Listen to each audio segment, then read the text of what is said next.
Hi there, my name's Vince from mymatevince.com, and in this video today I'm going to show you how you can make your own external hard drive. Now, external hard drives are handy. If you watched my last video about how to do time shift on a TV and how to record TV channels, then this is a perfect solution for that. Or if you need to back up your data anywhere, external hard drives are handy. Now, they can be quite expensive depending on the size of them, but if you only need them, for example, for a TV, if you just want to do the time shifting, so pausing live TV, then rather than going out and buying one, if you've got an old laptop lying around, they normally have an acceptable hard drive in them.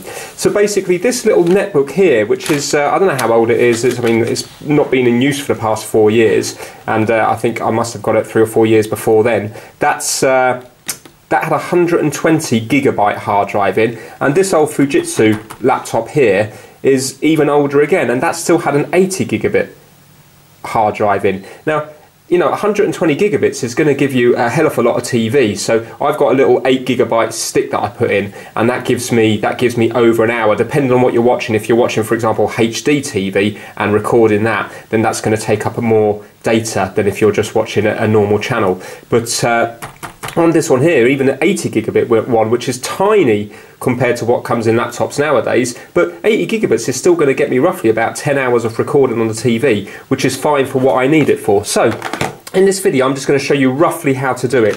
You will need to get one of these things off eBay or Amazon. Basically this one here is,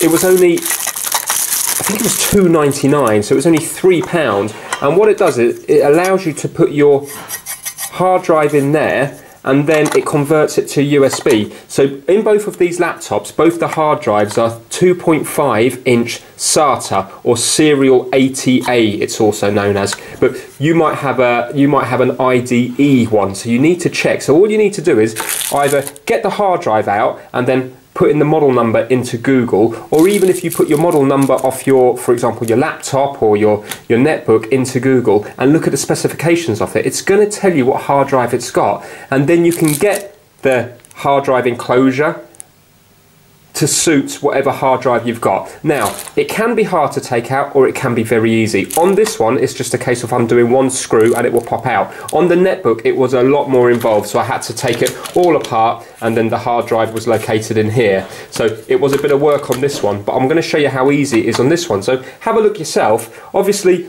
when you take the hard drive out, then these are kind of ruined, but these were only going to go to the tip anyway because they're of no use to me now because they're so slow and old, they're unusable. But at least I can recycle the hard drive for them. So on this particular laptop, if you have a look at the back here, then it's just a little screw holding it in. So get your screwdriver, undo it, and then just pop it out like so. And if you have a look here, this is your hard drive.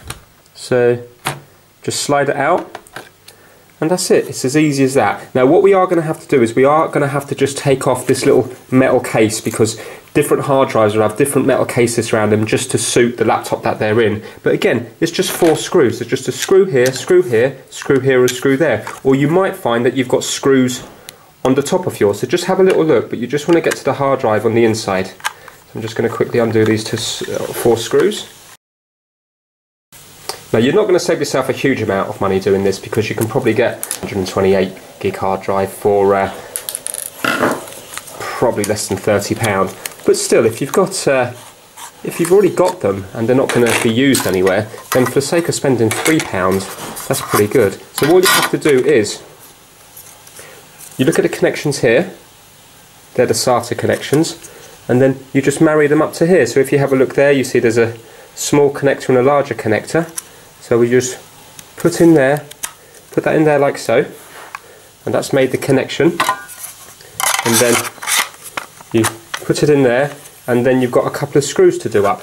Okay, so I'm just going to do up a little screw there and a little screw there. And in the pack, they even give you 4 little screws, but I'm only going to need 2 of them.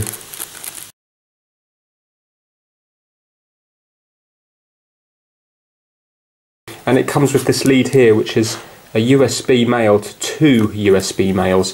And the idea of it is, sometimes these can draw a lot of power, because this has actually got moving parts inside.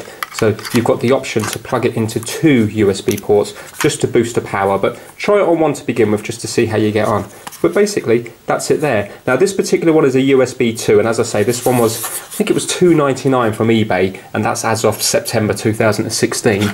But I also got this one. So this one here is the 80 gigabit one, and this one here I got out of this old netbook here, and I decided to put this in a USB 3 enclosure. Now this USB 3 enclosure, so it's going to transfer, if you were, it's not going to make a difference when you're just recording to your TV, but if you were to be backing up files on your computer, if you've got USB 3 ports, which are normally the blue ones, then the USB 3 enclosure here, again this was a SATA one, 2.5 inch, was only, I think this one was $4.99. So it's not expensive. I just got it just to see the difference, really, just to see what it's like. But this has only got a single USB on it.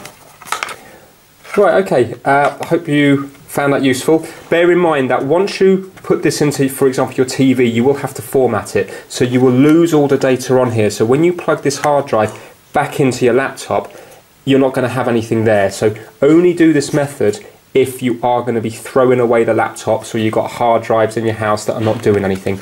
If it's a good hard drive in your laptop at the moment and you're using that laptop, don't take it out and then put it into your TV, because you will lose everything.